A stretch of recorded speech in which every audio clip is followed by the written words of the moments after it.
Hey, I've killed 4 cockroaches in my bedroom already in the last few days. What's up? It's a culture detective here investigating your favorite albums. And today for my second review of the day, I'm going to be doing an album review on the new Shibata Satoko album, Your Favorite Things. So, born in Hokkaido, now based in Kanagawa, Japanese singer-songwriter Shibata Satoko has released a new album, Your Favorite Things. I believe I found out about this album from Rate Your Music, such a useful website. Do check it out. But this is a pretty simple singer-songwriter album. Really simple, 10 tracks, 35 minutes, which I really like. I like albums that keep it short. And the album has a really nice blend of J-pop, alternative R&B, and jazz, which is really nice. There's one cliche that in the last few years, J-pop, especially the more quote-unquote indie and folky side of Japanese songwriting, has become very sterile and clean because that is the aesthetic that a lot of musical artists go for, and I do believe that that is a bit of a cliche, but for this album's case, I believe she elevated this cleanness and made it even more jazzy and feel good, and I believe a lot of the tracks on the album are actually fantastic. The album opener, for example, Movie Light, is a slow, dreamy, psychedelic opening to the album. It starts off with some cinematic strings, then turns into some slow drums. It's so soft and gentle, it's really nice. Then we have the track Synergy, which is a stripped back pop tune with snappy drums, some cool keyboards. The singing gets a little cartoony and whimsical when she was singing Synergy. Na na na na na na na. It's a very feel good song, and while I don't have access to the lyrics on the album, I was able to use DeepL to translate some of the available lyrics, and it appears to me like a slice of life song. There's an appreciation to mundane life. Then we have Manoshita, or Under the Eyes, with the light tapping drums, funky warped bass. It's really nice, but the track just ends too abruptly. Then following that we have Utsumuki, which means looking down, with the bleepy bloopy keyboards and rolling drums. The track just oozes warmth and fuzziness, and I really like that.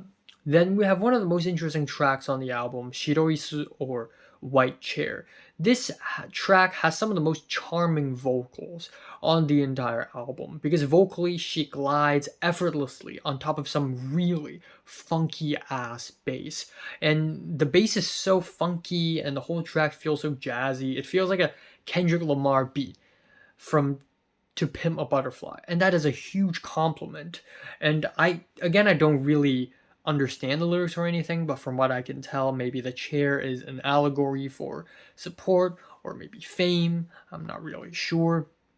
Then we have the track Kizaki Lake, which is a folky track with faint guitars that sort of layer off of each other in a very subtle way to create a sense of dreaminess.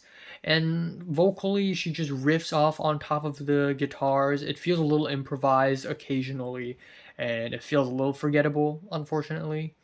Then we have Sidestep, which is a feel-good dance jam with jangly guitars, relaxing keyboards, but I don't know, when I listen to this track, it just screams dance, groove, and it's trying a little it's being a little too obvious with what it's trying to do. So I'm not a huge fan of this track. Following that, we have Reebok, with its 80s city pop influences and sweet nostalgic piano chords and slow shuffly beat, which I really love. I don't know if this track is sponsored by Reebok or not, but it's a good song. Nearing the end of the album, we have Tsunao, which directly translates to obedient, but the official English translation is selfish. I don't know why. This track is a simple alternative R&B cut that didn't really surprise me. Lyrically, she, I guess, sings about someone who gave her advice when she was young, but now he's gone, and she wants to meet that person again. I don't really know. I'm not really sure.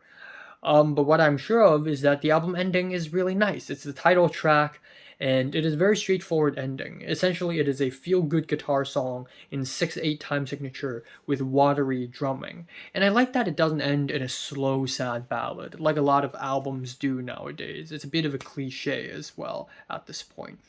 But yeah, overall, this is a solid album. There are some moments here that feel very derivative, and there are moments here that feel sterile and clean, like a lot of cliche modern J-pop.